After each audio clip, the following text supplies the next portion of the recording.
त्रिदण्डिनां भक्तशिरोमणिं च श्रीकृष्णपादाब्जधृतये हृदि चैतन्यलीलामृतसारसारम् नारायणं त्वं सततं प्रपद्ये।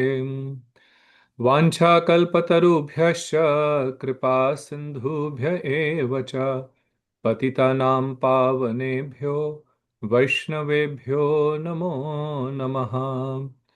नमो महावदन्याय कृष्णप्रेमप्रदायते कृष्णाय कृष्णचैतन्याय नाम्ने गौरत्विषे नमः। हे कृष्ण करुणा सिंधु दीनबंधु जगत्पते गोपेश गोपिका कांता राधा कांत नमस्तुते। श्याम सुंदर शिखंड शेखर स्मेरहास मुरली मनोहर राधिका रसिक मां कृपा निधे स्वप्रिया चरण किंकर कुरु। तप्त कांचन गौरांगी श्री राधे वृंदावनेश्वरी वृषभानुसुते देवी प्रणमामि हरिप्रिये। तवैवास्मि न जीवामि त्वया विना इति विज्ञाय राधे तन्नय माम चरनन्तिके। भक्त्या विहीनापराधलक्षै क्षिप्ताश्च कामादितरङ्गमध्यै कृपामयि त्वं शरणं प्रपन्ना वृन्दे नमस्ते चरणारविन्दम्। जय श्री कृष्ण चैतन्य प्रभु नित्यानंद श्री अद्वैत गदाधर शिवासादि गौर भक्त वृंद। हरे Krishna Krishna Krishna Hare Hare Hare Ram Ram Ram Hare Hare. So, first of all, I offer my unlimited obeisances unto the divine lotus feet of my most worshipable spiritual master, His Divine Grace Sril Bhaktivedant Narayan Goswami Maharaj. My unlimited obeisances unto the divine lotus feet of our Rupanuga Guru Varga, and especially at the lotus feet of Sachidanand Thakur Sril Bhaktivinod, by whose causeless mercy we have received this wonderful scripture called Jaiva. I'm sure all of you have a copy of this. And then my humble obeisances to all the devotees who are assembled here. So, by the mercy of Guru and Gauranga, we completed the first six chapters of Jaiva. In I think it was in February we finished the first six chapters. And now, as Purushottam Mass is starting, as you all know, many places it started yesterday here in Houston, in India, and many other places it's starting today on the 17th. A very, very auspicious month for our spiritual progress. So, the more we chant in this month, the more we listen to Hari Katha, serve the Vaishnavas, and associate with the devotees. It is so much, such a great boost for our spiritual progress. So, praying at the lotus feet of our Guru Varga that they may be merciful and give us the strength to continue with our study of Jaiv Dharma. So, we had finished six chapters, and some of you were there in the previous uh, class when we were doing the first six chapters, and I'm sure that many of you have read Jaiv Dharma. But to start with, we will do a brief overview of what we have discussed so far. And I hope everyone can see my screen, right? If you can't, just let me know. No, No, I I think I just unshared it. Let me yeah. share it again. Okay. Is it visible now? Yes. Okay. So, the first six chapters started by describing what is Nitya Dharam. So, in Jaiv Dharam, as you know, there are three distinct sections. And the first section describes Nitya Dharam, which is the eternal religion, and Nemitic Dharma, which is the acquired or temporary religion. And this is described throughout the first 12 chapters, which constitute the first section of Jaiva Dharma. And he starts by describing in first chapter what is really dharma. And a very beautiful definition that Bhaktivinoda Thakur gives is that the dharma is decided by the at the time when an object is constituted and by its creator. So, just like water, its constitutional nature is to be liquid, right? That is the dharma of the water. But and similarly, the constitutional function of the soul is called its eternal religion. That nature which cannot be separated from the object is called its eternal religion. Such a beautiful definition. We see so many different definitions of religion or dharma, but this is the the crystal clear definition which applies in all circumstances. And that's why what he's describing here as Nitya Dharma is applicable to every living entity. So then he explains what is Nitya Dharma versus Nemitic. So Nemitic is a Sanskrit word which comes from the root word called nimit. Nimit means a cause. Because of certain reason, the original nature of that object has changed. And the example that was given is just like when you freeze the water, you put the water in the freezer, then the liquidity, which is its original nature, gets transformed, it becomes solid. So that is acquired nature, and that is called Nemitic Dharma. But it is temporary. Why? Because it is only there as long as the cause is there.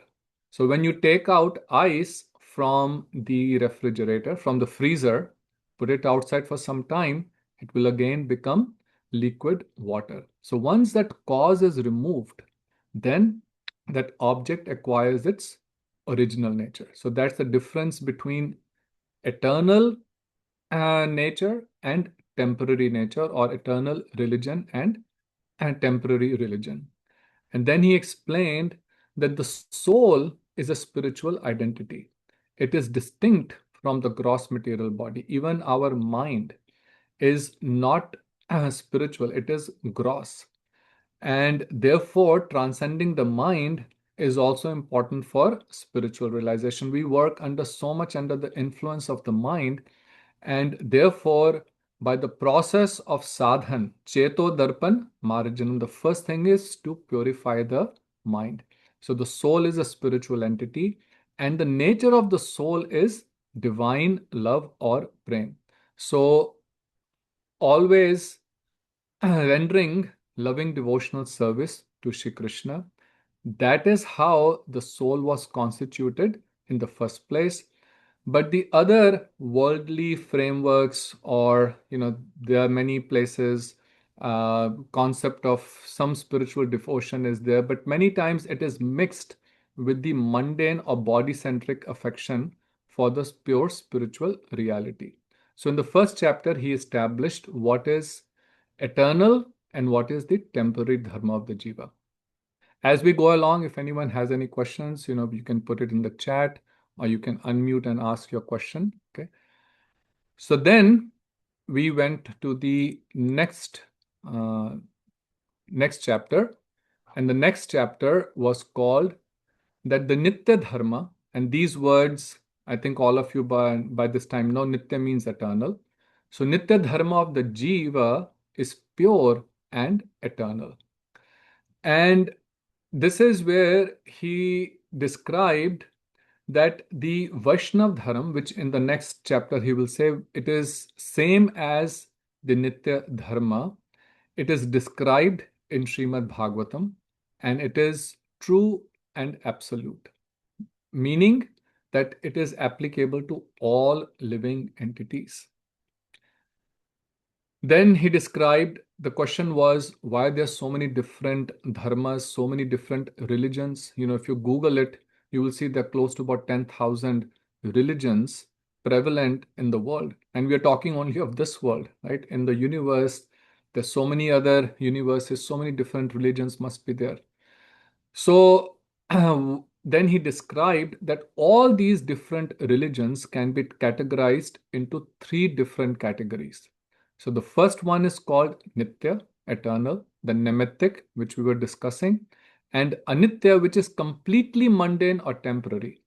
Nemitic Dharma may still have some elements of the Nitya Dharma. Some elements may be there. But Anitya is completely mundane or temporary and therefore should be completely given up. And how is this decided? This is decided based on how close each one of this is to the absolute truth, to the absolute nature, the original eternal nature of the Jiva. So Anitya Dharma is completely remote. So there are many so-called religions or faiths which don't even talk about anything related to the soul.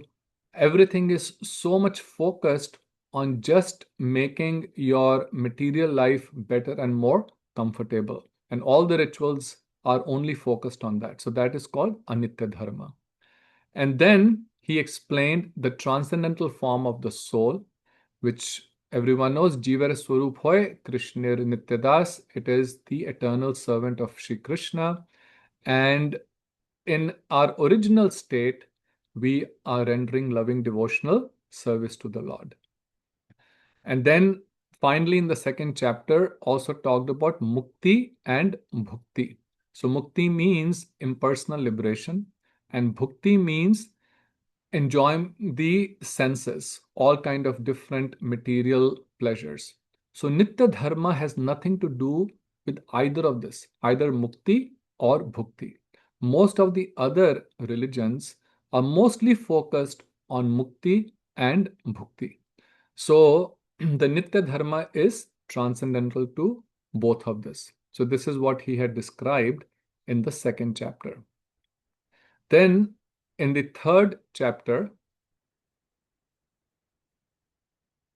talked more about the Nemitic Dharma, which is the temporary religion, and he mentioned that this must be relinquished.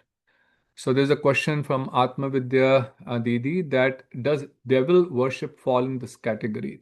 So yes, so any worship which is related, focused more on the mundane things, right? If the devil worship is again for getting some sort of power to for material gains, then it would be again classified as anitya, because again this has nothing to do with spirituality, right? So this would be anitya dharma. So in the third chapter, he's described that Nimitic Dharma is to be relinquished, meaning we should not spend our time and such valuable life on the temporary circumstantial duties, which are strictly, what do they come from? So these manifest from the misconception of I and mine, mistakenly identifying ourselves that this is I, and this will be discussed in more detail in the seventh chapter, which we will start today very beautifully. So, this conception of that I am a king, I am the owner of this property, I am so and so, I am the owner of a business, so many different conceptions that we have. And then everything that is related to the body, it is mine. So the Nemitic Dharam comes, there is this element of material egoism in the Nemitic Dharma. Whereas in Nitya Dharma, that only starts when we come to the understanding that I am an eternal servant of the Lord and He is mine, right? So Gurudev would many times say, so there is two concepts, right? I belong to Krishna or Krishna belongs to me. So Krishna is mine. So we say Krishna is mine because when he's mine, then he will not run away. Because if I belong to him, then he may leave us. but he belongs to me. So this mood of that the Lord is mine and I am his and I'm eternally serving him. This is the Nitya Dharma. Then he talked about attachment, aversion, and then talked about the path of karma. That and there he talked about three types of karma, which is described in Bhagavad Gita. Also, Shubh karma, which is auspicious, inauspicious karma, which is Ashubh karma or Vikarma. These are against the principles outlined in the scriptures. And then he also talked about akarma. Akarma is completely neglecting what is your regulated duties as per the scriptures. So he said we should not even neglect the duty because that also becomes a stumbling block. And then the temporary duties, the chapter was called Naimittik Dharma. Why should this be abandoned? Because this is again rooted in the worldly designations which are changing. Right? So today in this body, I have certain designation. In the next life, I will have certain other designations. And from time immemorial, we have been going from one designation to another designation, from being in the body of an ant all the way to the body of Brahma. In all of these bodily conceptions, we are so rooted in that concept of idea of I and mine that we forget that what is our eternal duty, eternal religion to serve the Supreme Lord. So these worldly designations, because of which we may have some social responsibilities, all of that, while that is important in one sense, given a certain body in a given certain place, we have to also fulfill some of our responsibilities, but that should not be the focus of life. So, one who is wanting to make real progress in spiritual life should look beyond them, look past them to revive their unconditioned eternal relationship with the Supreme Lord. So that's why he said that we have to rise above this temporary religions. A lot of time, especially, many of us who have backgrounds in India, because there's so many different types of faiths and religions, when people come to the Vaishnav line, sometimes they have this fear. Oh, if I give up the worship of this particular demigod, or I was doing this because this is what we have done traditionally in our family, there is some sort of a fear. But here it is explained that we must give them up. Shri Krishna very clearly states in Bhagavad Gita in the 18th chapter, Sarva Dharman Paritajya Mam Ekam Sharanam Braj. So Bhagavad Gita starts with the word dharam, dharam kshetre kurukshetre. It was a battle which was fought for the preservation of the religious principles. So Krishna says earlier in Bhagavad Gita that paritranay sadhunam vinayasha cha dushkritam dharma sansthapanarthai sambhavami yuga yuga, that I come for establishing the principles of religion. But then towards the end he's saying sarv dharman paritajya, give up all religions. So what religion is he referring to there? He is clearly describing Naimittik and Nitya Dharma in that first line of that verse. So he says, Sarva Dharman Paritajya, that give up all religions. So he's talking about these temporary religions, Naimittik Dharma, which don't have an element of relationship with the Supreme Lord and understanding of our true eternal constitutional position. So then what he says, Sarv dharman parityajya mam ekam sharanam vraja. That surrender unto me. That means develop that relationship, that eternal relationship that you have forgotten with me, because that is your nitya dharma.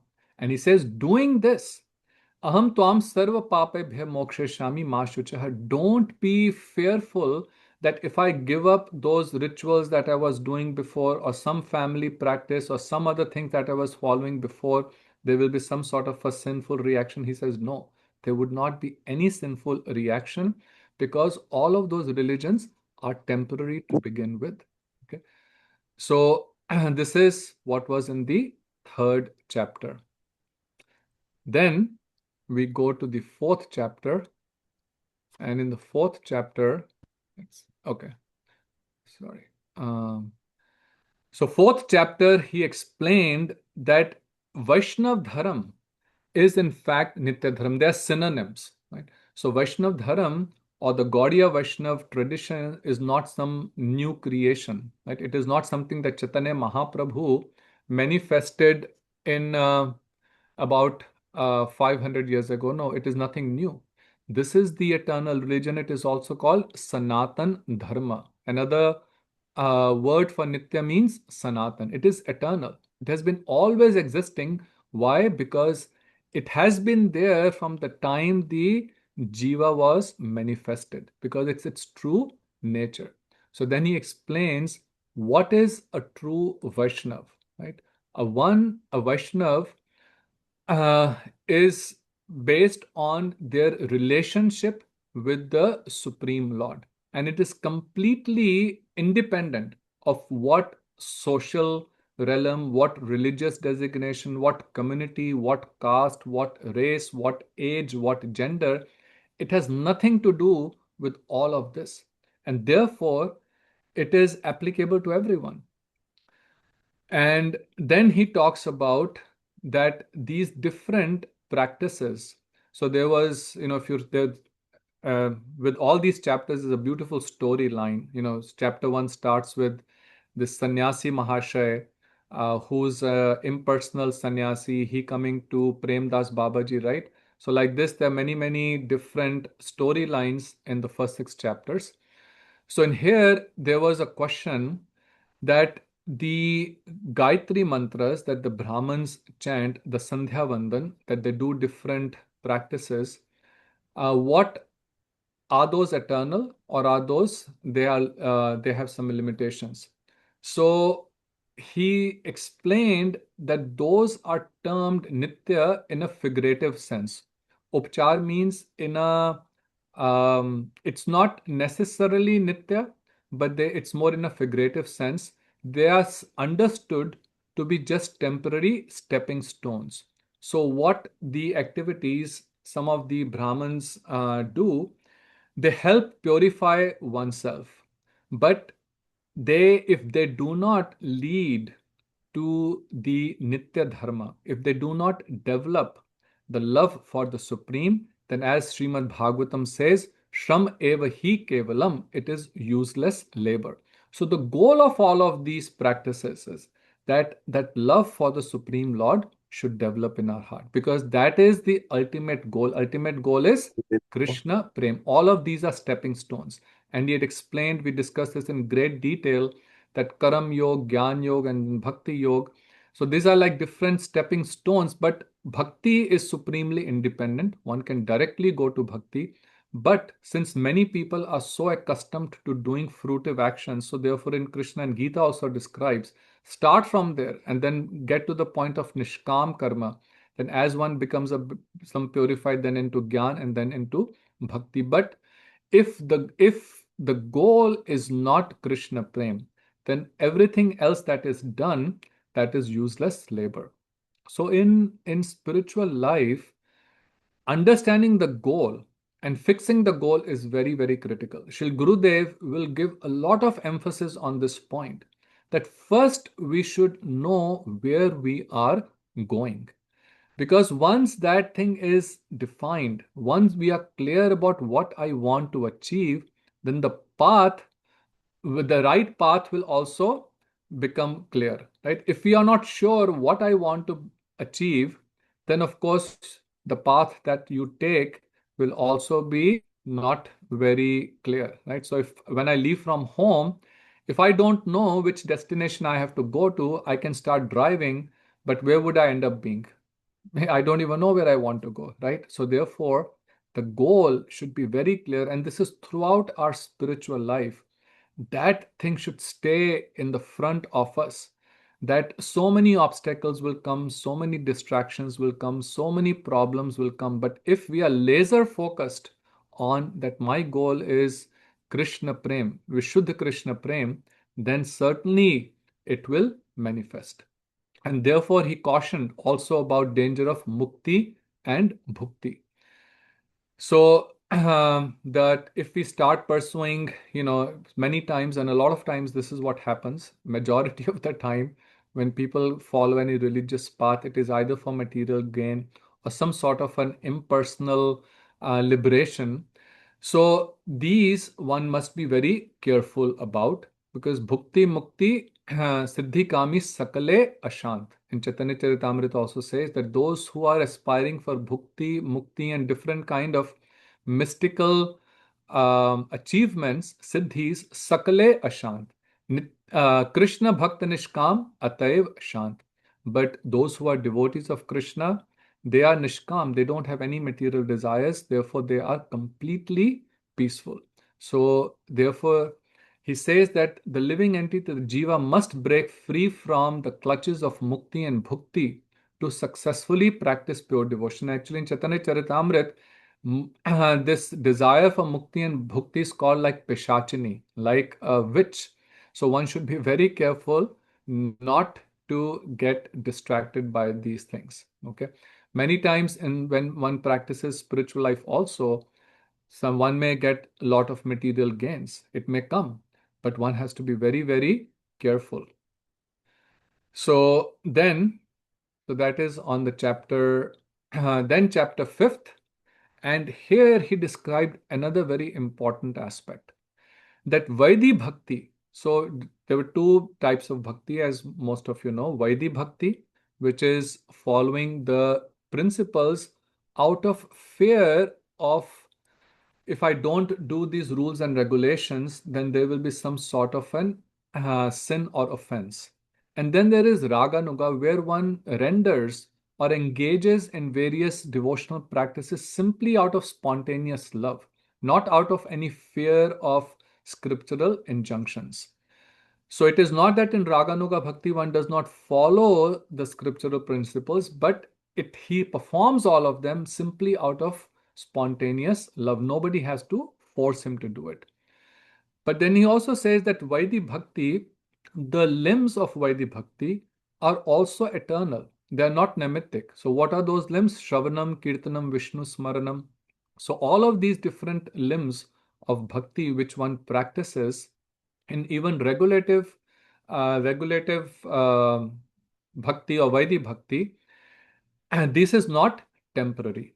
And in this chapter, we discussed a very important point, that the sadhan, the practice that we perform in bhakti, is not temporary.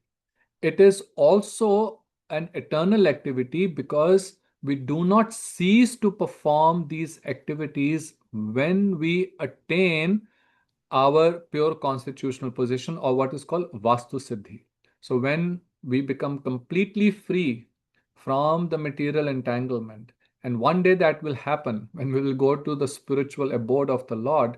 So, it's not that we stop performing what we are doing today. So, for example, chanting Hare Krishna, Krishna Krishna, Hare Hare, Hare Ram, Ram Ram, Hare Hare, and so many nice, sweet kirtans that we are chanting. So when one goes to the spiritual world, then also we are chanting the names of the Lord. When Mother Yashoda is churning the butter, when the gopis, they are brooming their house, or they are taking pots of milk and yogurt and butter on their heads, then what are they chanting? Govinda Damodara Madhaveti, Govinda Damodara Madhaveti, Govinda Damodara Madhaveti, Govinda Damodara Madhaveti. So all the time they're constantly absorbed in chanting the names of Krishna, hearing about him. So all these practices, archan, that we do. Yesterday also I was telling a real story about how one devotee who was so much focused on performing the worship of Sita Ram, in his next, when he was fully liberated, and there was a vision that one of his associates had, that he got the same service in Saket Dham. So it is said, so when we do the various practices, even in the temple, this is kind of a training.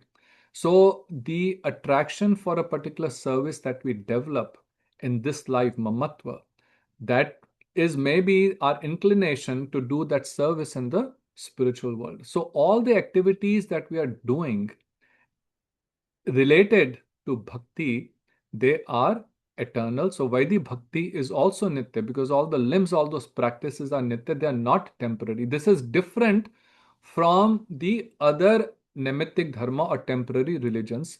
For example, those who are Shakta worshippers, they also worship different forms, right? Five forms, that of Surya, of Devi, of Ganesh, of Vishnu, and Lord Shiva. So these are five different forms they worship.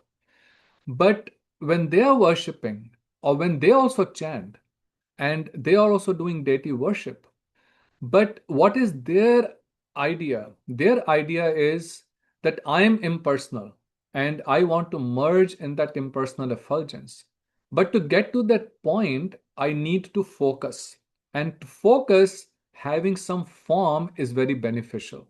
So when they are chanting or they're doing these practices, religious practices, it is not with the understanding that the Supreme Lord has a beautiful transcendental form and this deity is a manifestation of the transcendental form. It is only for focusing the mind, and ultimately they want to transcend that form as well. So their practices, even though they are chanting, so if you remember when we were reading this chapter, he said there is a gulf of difference between the chanting of the devotees of Vaishnavas and the chanting of those who are following Nemitic Dharma because the mood is totally different. So Vaidhi Bhakti, the limbs are Nitya. This was a very important point to understand. And then he also explained that we should be very careful of developing any kind of a pride. So, of course, the material world, this is defines, pride defines our material life of that I'm such and such, so and so. But even performing religious or spiritual duties, if we maintain our material identity, then it is very detrimental. So one may be born in a Brahmin family, and when one comes to takes Diksha and becomes a Vaishnav, he should not think that I am a Brahmin and I am superior to others. In fact, I don't want to take the name, but there was one sannyasi when I came in the beginning in Krishna consciousness, and he hailed from a Brahmin family, and he harbored this kind of a mood. He was actually a disciple of Srila Prabhupada, Bhaktivedanta Swami Maharaj. But his mood was that I am a Brahmin, so I'm superior to everyone else. And what happened? Slowly, he just completely left. So, this mood, this false pride is very detrimental. Bhakti means developing humility. So, if humility doesn't come, then we can not make any real progress in bhakti. And this happens, someday if we read Madhure Kadambini, and those who have read Madhure Kadambini, Vishwanath Chakravarti Thakur, he cautions about all these different anarthas that create obstacles in the path of bhakti.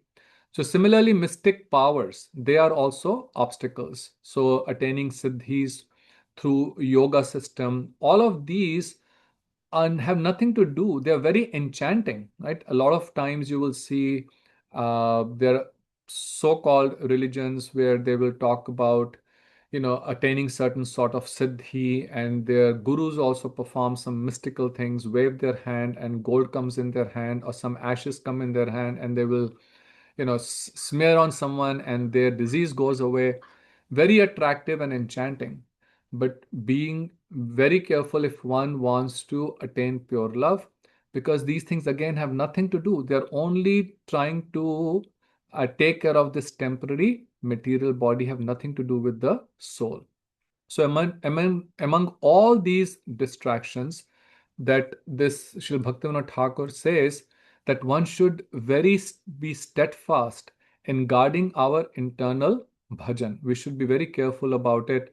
And be very careful about not associating with those who are very worldly minded or who are not in the same mood of bhakti that we are trying to develop. Be careful about developing desire for some reputation or worldly entanglements, because all of these threaten one's spiritual focus. Okay. And then finally, in the sixth chapter, we talked about Nitya Dharma, race, and caste. So here he explained again in great detail that Nitya Dharma or the Vaishnava Dharma has nothing to do with one's race, one's caste. In fact, he said that it is the person's bhakti, how developed one is, determines how elevated that devotee is. He may come from any background.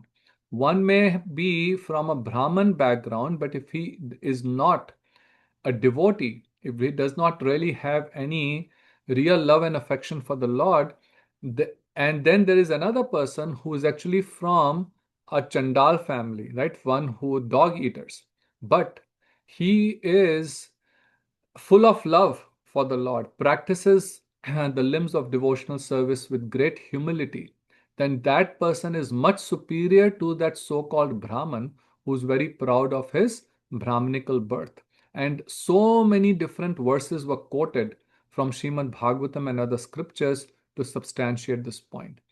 So, therefore, we should never make any distinction based on race, caste, community, because this is all again temporary, physical thing, had nothing to do with our soul. But this is what he explained, that this bhakti, how does it develop? It develops only from sadhu sangha, bhaktya sanjataya bhakti. That bhakti develops from bhakti. If you want to learn something, right? If you want to learn how to play piano, then you go to someone who is very good pianist. If you want to become a stock market trader and become very good at it, you want to go and learn it under someone who is a very expert stock market trader, right? So similarly, the association with pure devotees is what develops that desire and inclination to practice pure bhakti. But how do we get the association of devotees? It is through Sukriti. So, Sukriti is activities that are performed in relation to spiritual, to devotional life, and those are called Nitya Sukriti. When they are accumulated over many lifetimes, one gets Sadhu Sangha. But then there is Namitic Sukriti, some pious activities that we have done. They only result in temporary or celestial rewards. One may gain, the heavenly planets, but Shine Punya Martalokam Vishanti. Once all the pious credits are exhausted, one again falls back into the material world. And then we talked about that bhakti transcends all material lineages. And then finally, he talks about the individual's direct right to worship Krishna, that every individual soul has an absolute and inherent right to serve Shri Krishna. This cannot be taken away from anyone, because this is our birthright. This is how we were constituted. We have forgotten it, but this is our real nature. Now, as a Grihast Vaishnav, as a householder, we may have to follow certain social rules of Varnashram to avoid worldly faults. He talked about this in great detail.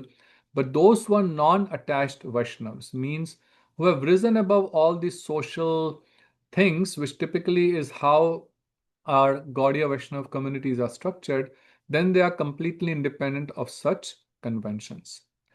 So that is what we did up to now from chapter 1 through chapter 6.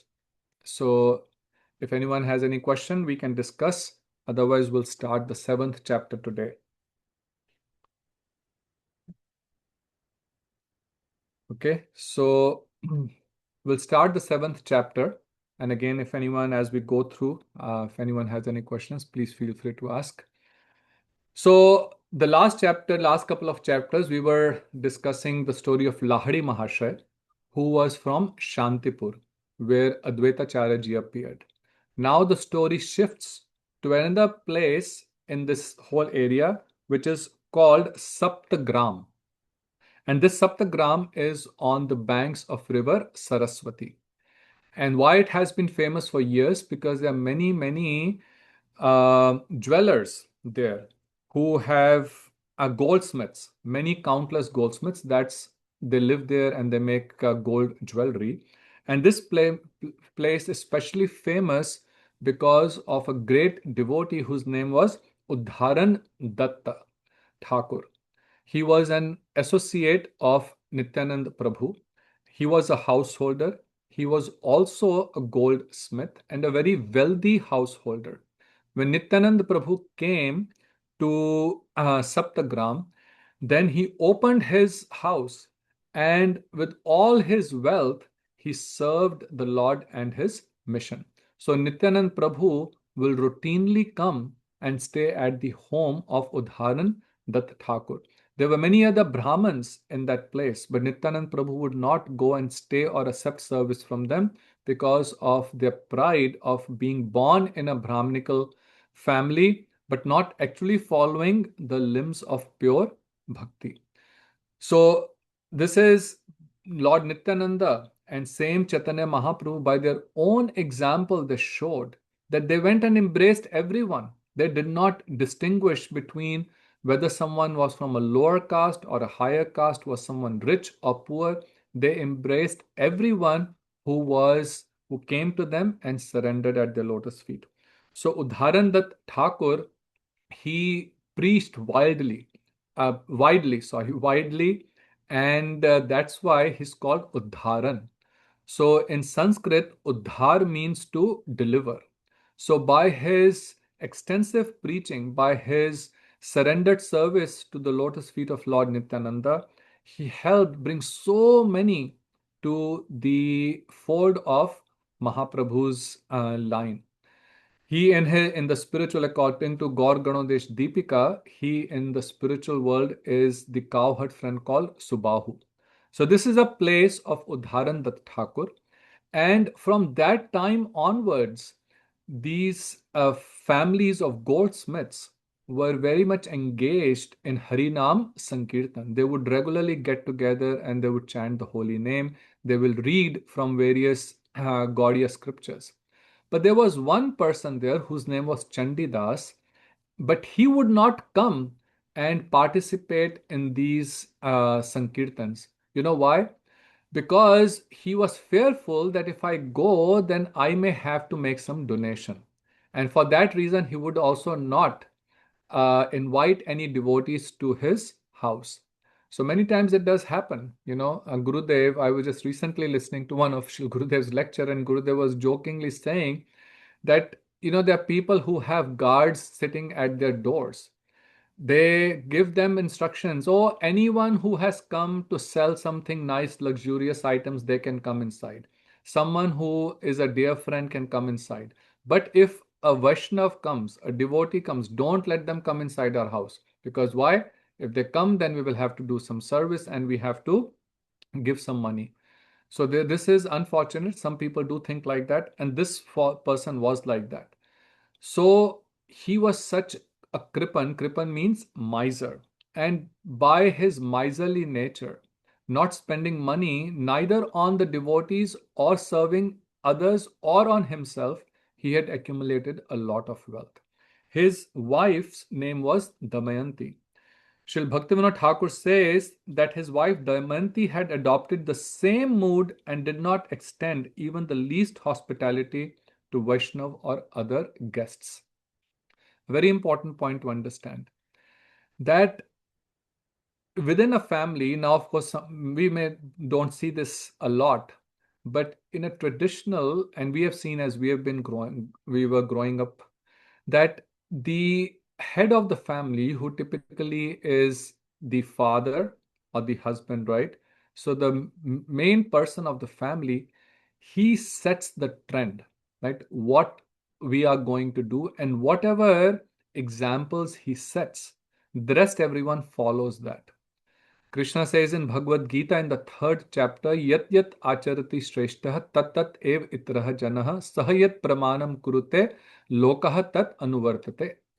That whatever a Shresht person, someone who's in a position of responsibility, whatever example he sets, whatever that etiquette, that example others also follow. So for example, someone who is the ruler of a country, whatever example he sets, people will follow. Nowadays people follow celebrities so much, so-called influencers, right? So whatever example they set, people try to follow. That's the reason companies spend millions of dollars to engage the celebrities to advertise their product. People will follow that. So similarly, at the level of a house, it is at a home, it is the head of the family who sets a good example. And therefore, in previous days, so much importance was given to sanskar, so much importance was given to setting the right example for the wife, for the children. Now, in this case, the example he had set was don't spend any money, of being great miserliness. So she also followed the same way. They had four sons and two daughters. The daughters got married, and the sons, as they also grew up, they also got married. But what was their nature? They also became just like their parents. In this, Bhaktivinoda Thakur says something very nice. He says, if saintly people never visit a house, the children in it are less likely to become kind and compassionate. So it is very important to invite devotees, good devotees to our home and do some service to them, listen Hari Katha from them. And this has such a powerful impression on the children. And I've seen it, for all my life in this line, that how powerful it is to have devotees come to a home. I remember when Shri Gurudev would come, we were very fortunate. From 1991, Shri Gurudev was coming to our home, first in Delhi and then here in Houston, and such positive impact it had on every member of the family. Simply by his being there, everyone became a devotee. So this is, now he says, those families in where this does not happen, therefore those children also will grow up not to be kind or compassionate. So in fact, a house where devotees are not invited and there's never satsang, there's never sankirtan, that is as good as like a funeral place. There is no life, real life. It may seem there is a lot of life, but in fact, there is no real life in there. So they also became very selfish. Now, see, when you don't put good example in front of the children, at some point they will become turn against you, right? So he was, of course, saving all this money for his own children, but these children, because they never imbibed any good values, they grew up to become also very self-centered, and now they wanted to have all the money of their parents. So slowly they started wishing. Now, as they were growing, they got married. Their wives also became like them. And the sons and their wives, they were only wanting, when will our parents or our mother-in-law and father-in-law will die so we can get all their inheritance. Right? So now they were also running the business.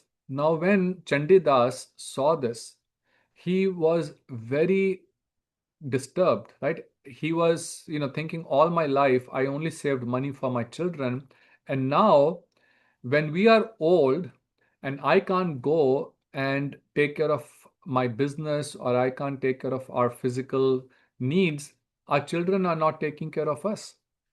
So he called them one time and he said, I have lived a frugal existence since childhood, and a result, I have managed to set aside a great fortune for all of you. I have never eaten fine food or dressed in luxurious clothes. And your mother has also lived in a similar manner. So, see, this is the fallacy of material life. People keep saving, saving, saving, saving, not using that money either for themselves or for the service of the Lord. Then what happens? They leave this world, leaving all that money to their children, who will forget them very soon. So, what have you actually attained by accumulating so much wealth? That wealth which is not used in the service of Guru and Krishna is in fact totally useless. So, he said, now it is your duty to take care of us. But I see, he says, I feel very distressed that you completely neglect us.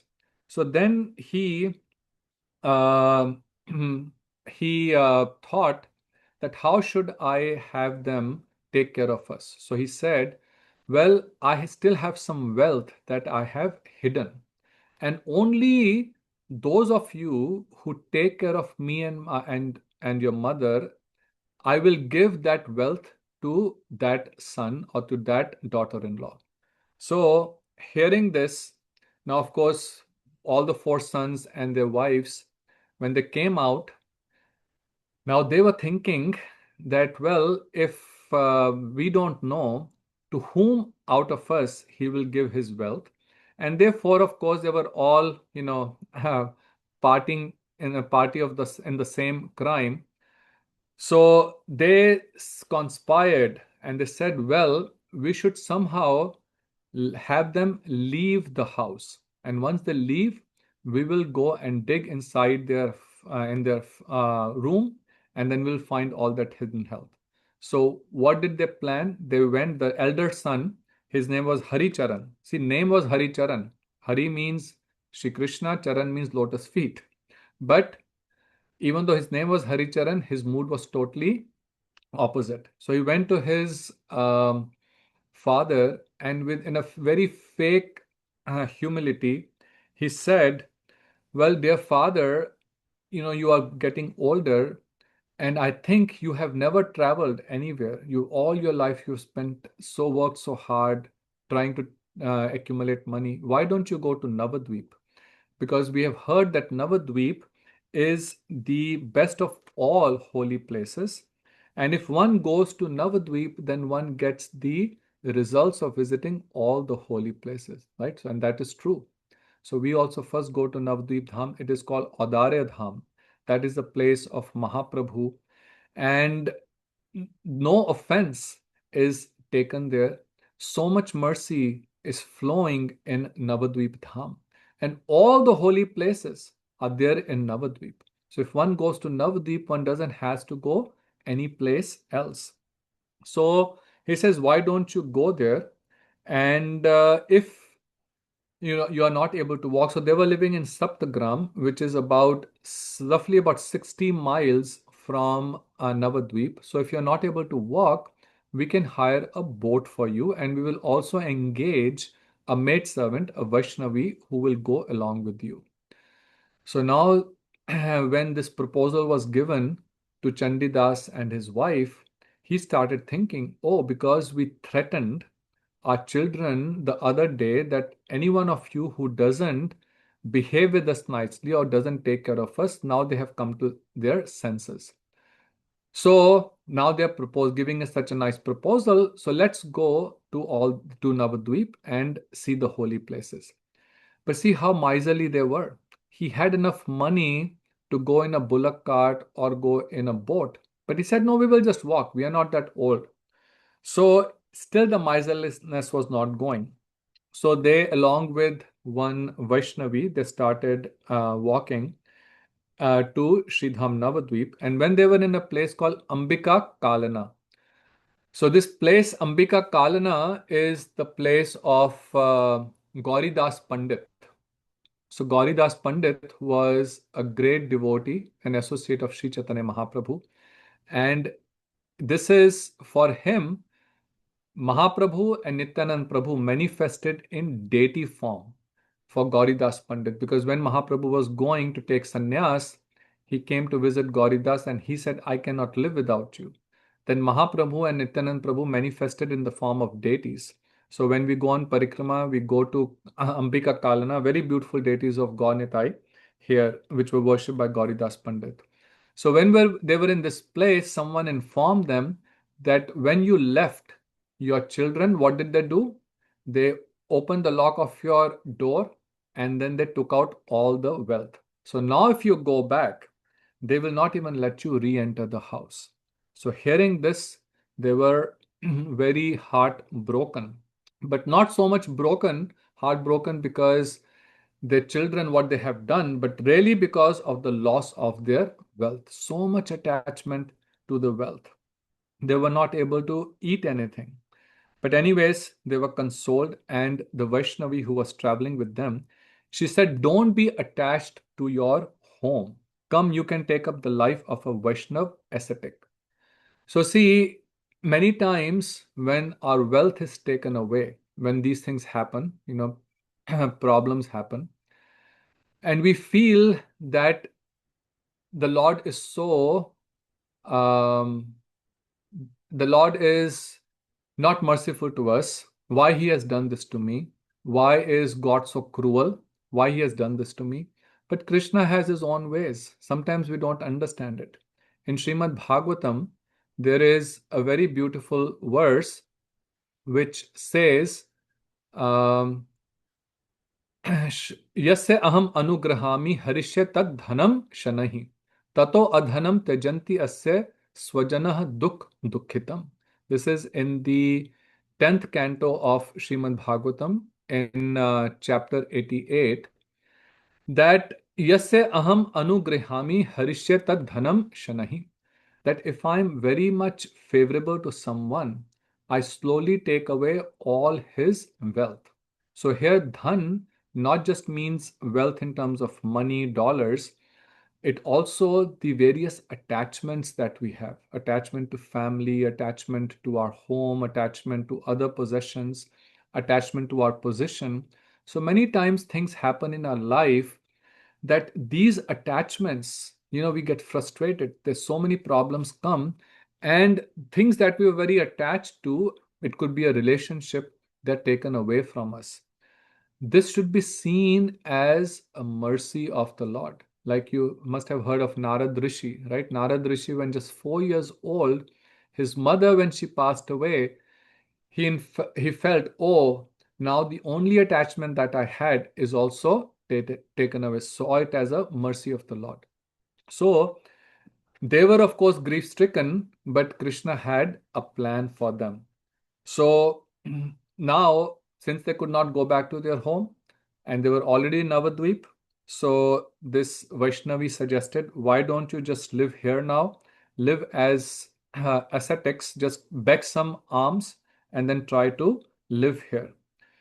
So they started living in this place, Ambika Kalna. After some time, they thought, well, let's try to go back to our home. Our children are not so bad that they will completely reject us. But this Vaishnavi cautioned them that have you still not learnt your lesson? You're still thinking after so much has happened and you still think that they will take care of you. Don't go back because this time they will probably kill you. So sometimes this kind of chastisement has to be done. Sometimes Guru does it, right? Sometimes a senior devotee may do it, just like Vidur. When he came back at before the start of the battle of Mahabharat, Vidur left. And then he came when the battle was finished, all the Kauravas were dead. But Dhritarashtra was still staying in Hastinapur. And of course, Maharaj Yudhishthir, he, even though knowing that what all Yudhishthir had done, not Yudhishthir, sorry, Maharaj Dhritarashtra had done, he still, because he was his elder uncle, he was so much respectful to him, taking care of him in the palace. But when Vidur came, he chastised Dhritarashtra that all your sons have died, and so much bad that you have done to these Pandavas, and you're still living just like a dog who lives on the bread that the owner is giving them. Now you must give up your attachment. What are you still attached to? Give up your attachment and rest of the life that you have engaged in devotional service. So that's when Dhritarashtra left with Gandhari. So sometimes these words of chastisement wake us up, right? So this when Vaishnavi, she chastised them like this, they were like, oh, okay, now we are not going to go back. And then they went to Shantipur, which is the place of Advaitacharya, and then finally arrived in Navadvip Dham. We'll take 5 more minutes, and then we'll conclude today's class. So then, and there they came and stayed at a place called Saptapali. Saptapali, and Saptapali is a place where the seven great rishis they performed tapasya, and in Satyug to attain the mercy of Sri Chaitanya Mahaprabhu. And um, so then they were so then finally they okay, so here, okay, so they came to Saptagram in Kulyagram, in a place where here Bhaktivinoda Thakur says Chakuri Chattopadhyay had lived. So Chakuri Chattopadhyay, he was the father of Vanshi Vadan Thakur. Vanshi Vadan Thakur is an incarnation of the flute of Sri Krishna. So beautiful story about Chakuri Chattopadhyay and Vanshi Thakur. So this place is called Koladweep, and our mutt, Devanand Gaudiya Mutt, as well as Keshavji Gaudiya Mutt, they're both located in Koladweep. So this Kulyagram is known as the holy place where offenses are eradicated. So this is a place they came and they built a small cottage with the help of donations from everyone else. This is a place where offenses are eradicated. So this place is called Aparadh Bhanjan Pat. Aparadh means offenses, Bhanjan means to remove or eradicate, and Pat means the place. So this is a place where Devanand uh, Pandit's offense, because when Srivas Thakur, Devanand Pandit was an orator of Bhagavatam, but when he would explain Srimad Bhagavatam, he would not explain the Ras Tattva or the devotional aspect. He would only speak it from a more grammatical and a more academic perspective. So one time Srivas Thakur was passing by and hearing Srimad Bhagavatam, he became very ecstatic. Tears started rolling down his eyes. He was exhibiting all the symptoms of bhav, prem, and he fainted. Seeing this, the students of Devanand Pandit, they became very upset and they said, "Who is this person who has come and disturbed our class?" And they dragged him out of that place. Now, Devanand Pandit was seeing this, but he still did not stop his students. So, this became an offense. So, his students were committing an offense, but they were ignorant. But Devanand Pandit, who was their teacher, he also did not stop them. So, just like aiding and abetting a crime, they say, right? So, if someone may murder, right, may do that crime of killing, but if you have aided in that crime, you also get punished for it. So similarly, if someone is doing something very offensive, talking, criticizing a pure Vaishnav and doing something, and you just sit and stand and listen, then you become party to that offense also. Either just go away from there and leave that person's association, or stop that person. So Mahaprabhu was very upset with Devanand Thakur. He faced so many problems, but later on, by the association of Vakreshwar Pandit, who came in that area, and by his association, by hearing from him and his sweet chanting, he realized his mistake and then surrendered at the lotus feet of Mahaprabhu and asked for forgiveness. So that was this place in Koladweep where our that's why the mutt that Param Gurudev he established is called Devanand Gaudiya Mutt. This is the place where Devanand Pandit was forgiven. And similarly, there was Gopal Chapal. So Gopal Chapal was also someone very envious of Srivas Thakur and the Vaishnavas. So every night Mahaprabhu and his associates will all night long in Srivas Angan they will do Sankirtan.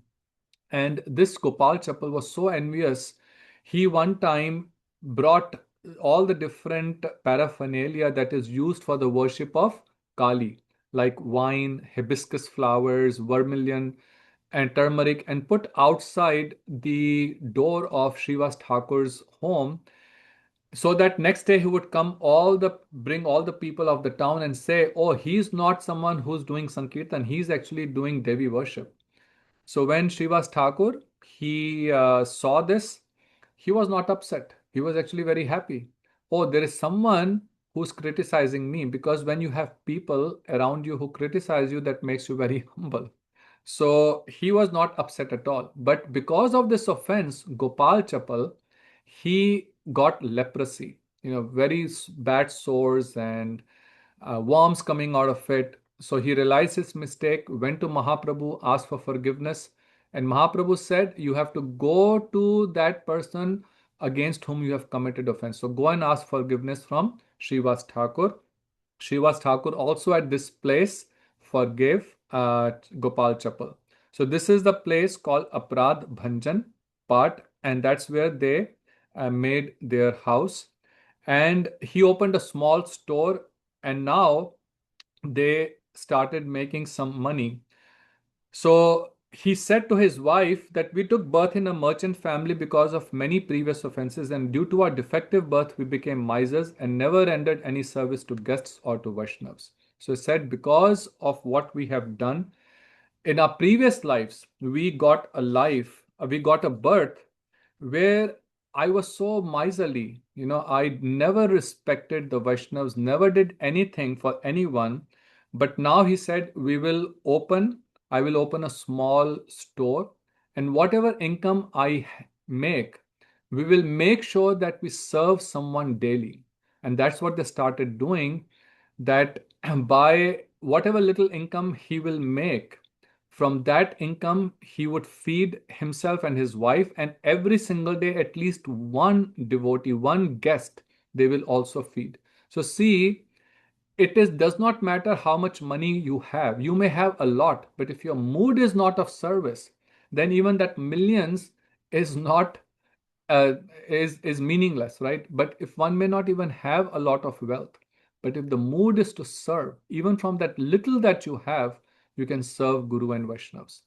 So by doing this service, slowly, slowly, their heart started becoming purified. And then how through this they got association of devotees, we will study that next time. So we will stop here. My apologies, we got a bit went over a little few minutes. So we'll stop here. Thank you, everyone. If anyone has any questions, we can take that. Yes, Didi. It's more of a logistical question. You want to unmute yourself? Oh, yes. Can you hear me? Yes, Okay. I can hear you now. Thank you so much for the overview. This is a chapter I really enjoyed reading. And in preparation for next session, should I be reading the chapter before we meet or after we first meet?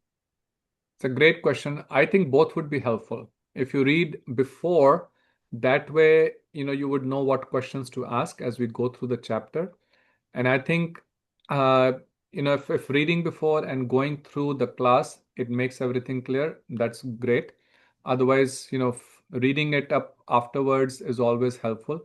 But I would always suggest that read before the class. That's always very helpful. Okay. Yeah. Sounds good. And we meet every Sunday. Every Sunday, 7 p.m. Central Time for an hour. Yes. Great. Thank you 7 so to much. 8 p.m. Yes. Okay. Anyone else? Any questions? Hare Krishna. Hare Krishna. Thank you, What you? Prabhu, for a very nice class. This topic scares me quite a bit. Um, Okay. yes, definitely, because like sometimes the Lord is taking some things from us and we're reluctant to let them go. But like in my case, a lot of times instead of taking to the process seriously, I try to fill my time with other, nonsensical activities. But should we be looking at different loss, whether it's a job or a loved one or some kind of opportunity? Should we be looking at those little gaps in our own pleasure as an opportunity that like the Lord is trying to like call us to perform devotion more seriously? Yes, absolutely. So, so there is two things here. A great question. See how we react in these situations is the yardstick of what progress we have made in spiritual life. I can hear and read for ages. I can speak about this for ages, right? That we should be surrendered. But unless we practice it or it manifests in our reactions to the different situations in our life, till that point we have not come to the level of realization. So there's a difference between gyan and vigyan, Mm. knowledge and realization.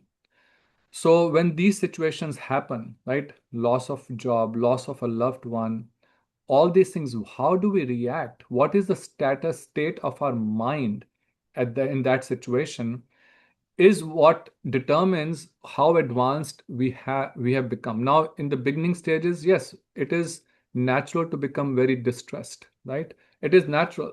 But then I see, oh, Prabhu, that means I still don't have faith in you that no matter what, you will take care of me. I have, we have seen in examples of, Bhaktivedanta Swami Maharaj, Shri Bhakti Siddhanta Saraswati Thakur, and in our own Gurudevs, so many times, so many problems they came across, but never, never, never were disturbed even a little bit, right? So, so one thing is that yes, we should see, this is certainly the mercy of the Lord because he's trying to bring us close. But again, those who are not in the association of devotees or who have not understood these principles, they may see this as cruelty. And sometimes, and I've seen many examples of this as well, mostly not devotees, but people who were, more kind of just materialistic but doing some sort of religious practices. When something like this happened, like for example, they lost a loved one, they became completely inimical. That, oh, I used to go to the temple every week. I have done these things. Why did this happen to me? Completely stopped coming, right?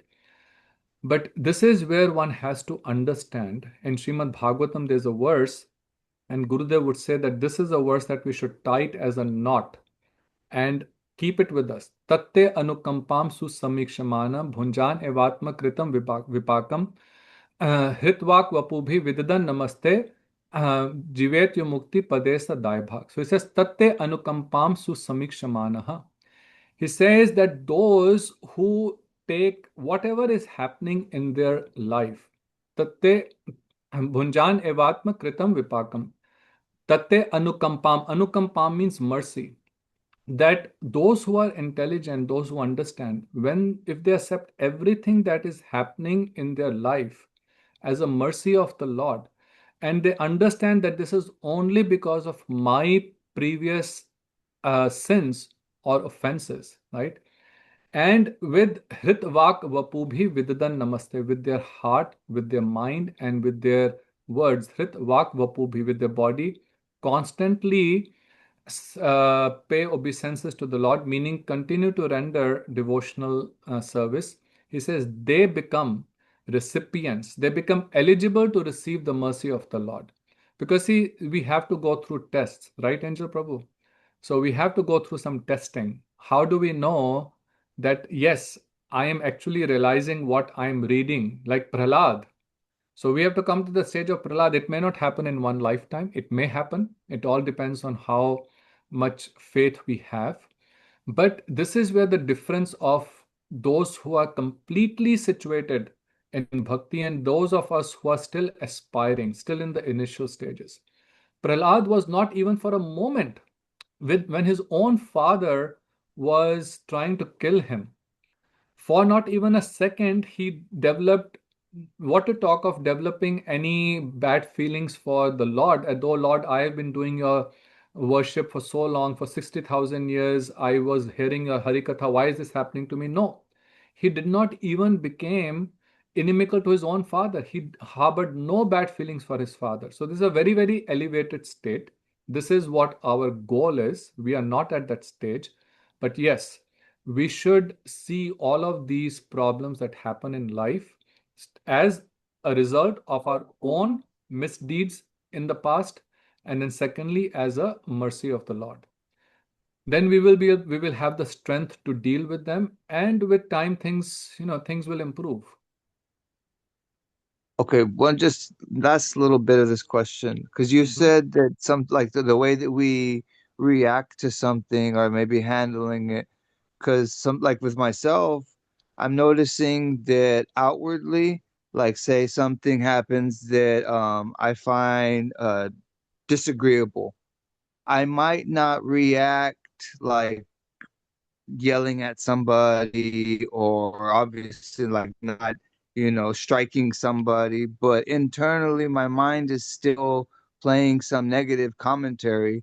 Um, then this is always, because I don't want to commit an offense, but how do we manage that? Like not reacting internally to the mind's dialogue, negative dialogue. So, this happens with everyone. Okay, you are not alone in this boat. This, see, so we are still, right? We are still in the beginning stages of bhakti. So, the first thing of dealing with any problem is recognizing the problem, right? So, the very fact Yes. that you are able to recognize that these negative thoughts are coming in my mind, even though externally I did not react. So, that's one thing, at least you did not verbally react or commit any offense. But then internally, you are still not at peace, right? Still internally, your mind is disturbed. So, and recognizing that, and then praying to the Lord. See, at that time, one thing is we have to start to take our mind away to something different, right? If this is something you can't control a situation, right, then you don't want to be in that situation. Um, so the thing is, you have to separate yourself from that for some time, right? Try to chant, try to read, try to engage in something positive activity, some spiritual activity, something more positive to try to take the mind away. See, the nature of the mind is that it always thinks negative.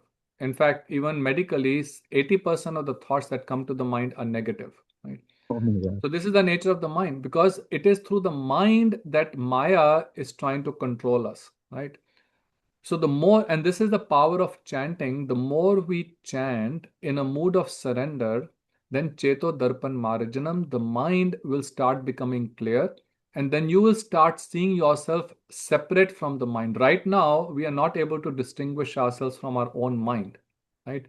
But then you will be able to start seeing yourself as different from your mind and start seeing that how this mind is playing games with you, right? And that slowly you will be able to then control the mind, So right? anything besides humility is incorrect. Say, like anything that the mind would come up with in reaction to any situation, if we're not making a concession, then it's basically wrong. No, no, it depends on the situation, right? See, it all depends on the situation. Sometimes it is the other person, for example, has actually, as I was saying before, is actually done something very offensive. And I'll just use an example. For example, someone is on the altar and doing puja, but doing it all wrong, right? And then you try to explain to the person, and then he just exploded. No, I this and got into an argument. Now, in this particular case, taking the position of humility does not mean you let him do what he's doing, right? If you're not in a position to correct him, at least go and tell someone that this is how he's doing the puja, but he's doing it wrong. Please go and correct him, right? So, humility does not just mean that you don't speak up, right? Humility means that don't, it's if when our own personal ego is hurt, right? Then don't react because a lot of time it is our ego being hurt that we react to others, right? So that's where humility comes into play that try to control your own ego, but when something is wrong happening and it is not your ego is not being hurt but something is actually being done wrong, then no, then stopping it is also humility, right? Krishna did not tell Arjun not to fight. He did not say just become humble and just leave the battlefield, right? So it depends what the situation is. And that discretion we need to also develop. Okay, but we don't have to necessarily like we shouldn't match fire with fire. We should, just So it depends on the situation. Okay. okay.